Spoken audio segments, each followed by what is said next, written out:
If you're struggling with some shoulder pain, one of the most common things we see in the clinic is an inability to move it out to the side, perhaps brush your hair, put clothes on and off.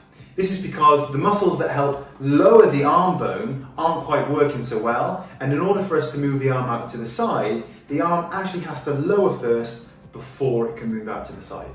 So one way we'd test for where the problem's actually coming from in clinic, and maybe you could try this at home, so if I bring Gareth in here, if he's having problems moving his arm out to the side here, what you might want to do is try and come behind and just try and raise the neck ever so slightly.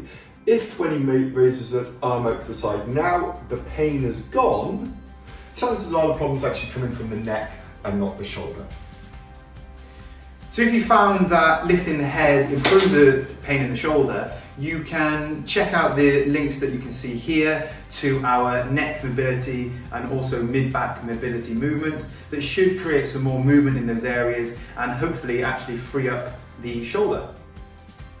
Finally, if you find that when you traction the head here that the movement in the shoulder hasn't improved, then one of the options that you may choose to use is actually testing directly the muscles that are responsible for bringing the shoulder down. Remember, the shoulder needs to come down in order to create clearance in the joint, for the joint then to raise up. So one of the two most important muscles is the long head. So we have two muscles in the bicep, the long head and bicep.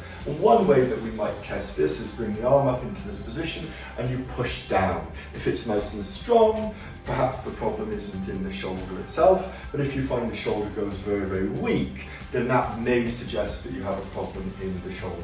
Similarly, another muscle that does the same job of bringing the shoulder down is the lat, and you test in this way.